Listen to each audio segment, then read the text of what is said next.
నమస్కారం అండి. నా పేరు డాక్టర్ సీత. నేను ఒక స్త్రీ వ్యాధి నిపుణురాలిని, అంటే ఫర్టిలిటీ స్పెషలిస్ట్ ని. ఈ రోజు మనం ఒక్కసారి ఐవీఎఫ్ చేసుకుంటే మళ్ళీ ఐవీఎఫ్ అవుతుందా అనే దాని గురించి మాట్లాడుకుందాం. సో చాలా మంది పేషెంట్స్ మా దగ్గరికి వస్తారనమాట.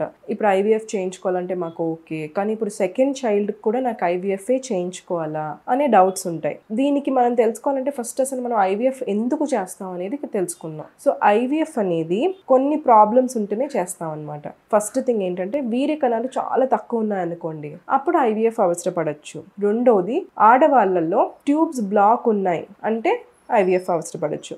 ఇప్పుడు మనకి హస్బెండ్ వైఫ్ కలిసినప్పుడు వీర్య కణాలు లోపలికి వెళ్ళినప్పుడు వీర్య కణాలు గర్భాశయం నుంచి ట్యూబ్లోకి వెళ్ళి అక్కడ అండాన్ని కలుస్తాయి అన్నమాట. అక్కడ బేబీ ఫామ్ అయ్యి ఆ బేబీ మనకి మళ్ళీ యూట్రస్లో వస్తుంది, అక్కడ వచ్చి అతుక్కుంటుంది. సో ఈ ప్రాసెస్లో మనకి ఎక్కడైనా ట్యూబ్ బ్లాక్ ఉందనుకోండి, వీర్య కణాలు వెళ్ళి అండాన్ని కలవలేవు, బేబీ వచ్చి ఇక్కడికి రాలేదు. సో ఈ ప్రాబ్లమ్స్ అన్ని అవుతాయి. కాబట్టి ట్యూబ్స్ బ్లాక్ ఉంటే కూడా మనకి ఐవీఎఫ్ అవసరపడుతుంది. మూడోది, ముందు చాలా ట్రీట్మెంట్స్ అయిపోయాయి. ఏంటి, ఇలా న్యాచురల్ ట్రీట్మెంట్స్ అయ్యాయి, ఐయుఐ ట్రీట్మెంట్స్ అయ్యాయి. ఇవన్నీ అయిన తర్వాత కూడా ప్రెగ్నెన్సీ రాకపోతే అప్పుడు మనం ఐవీఎఫ్ అవసరపడచ్చు. సో ఇలాంటి కండిషన్స్ లో మనకు ఐవీఎఫ్ అవసరపడచ్చు అనమాట. ఎండోమెట్రియోసిస్ అనే ప్రాబ్లం, గ్రేడ్ 3 గ్రేడ్ 4 ఎండోమెట్రియోసిస్ ఉన్న వాళ్ళకు కూడా ఐయుఐ వర్కౌట్ అవ్వకపోతే ఐవీఎఫ్ బెటర్ అనమాట. ఎందుకంటే వాళ్ళల్లో ట్యూబ్స్ బ్లాక్ అయ్యే ఛాన్సెస్ ఉండొచ్చు, లోపల చాలా అతుకులు అయ్యే ఛాన్సెస్ ఉండొచ్చు. కాబట్టి వాళ్ళకు కూడా ఐవీఎఫ్ చేసుకునే ఛాన్సెస్ ఎక్కువ ఉంటాయి. సో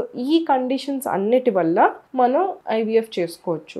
ఒక్కసారి ఐవీఎఫ్ అయింది అంటే మళ్ళీ ఐవీఎఫ్ అవ్వాలని లేదు. సో ఇప్పుడున్న కండిషన్స్ ప్రకారం వాళ్ళకి ఐవీఎఫ్ అవసరపడింది, బేబీ పుట్టేసింది, దాని తర్వాత వాళ్ళకి న్యాచురల్ గా వచ్చే ఛాన్సెస్ కూడా ఎక్కువ ఉంటాయి. ఇప్పుడు స్పర్మ్ కౌంట్ స్మోకింగ్ డ్రింకింగ్ వల్ల తగ్గిపోయింది అనుకోండి, మొత్తం ఆపేసి లైఫ్ స్టైల్ చేంజెస్ చేసుకుంటే మళ్ళీ పెరిగే ఛాన్సెస్ ఉండొచ్చు. అలానే మామూలుగా మనకి చాలా ట్రీట్మెంట్స్ ముందు ఫెయిల్ అయ్యి ఉంటాయి. అలా అవ్వని వాళ్ళకి అన్ఎక్స్ప్లెయిన్ ఇన్ఫర్టిలిటీ అంటారనమాట. అలా అయిన వాళ్ళకి ఐవీఎఫ్ తర్వాత కూడా న్యాచురల్గా ప్రెగ్నెన్సీ వచ్చే ఛాన్సెస్ ఉండొచ్చు. సో వన్స్ ఐవీఎఫ్ అంటే మళ్ళీ ఐవీఎఫ్ఏ అని ఏమీ లేదండి. ఒకసారి ఐవీఎఫ్ అయితే మళ్ళీ న్యాచురల్గా కూడా ప్రెగ్నెన్సీ వచ్చే ఛాన్సెస్ ఉండొచ్చు. ఈ వీడియో మీకు ఉపయోగకరమైంది అనుకుంటున్నాను. ఏ డౌట్స్ ఉన్నా మీరు మమ్మల్ని సంప్రదించవచ్చు.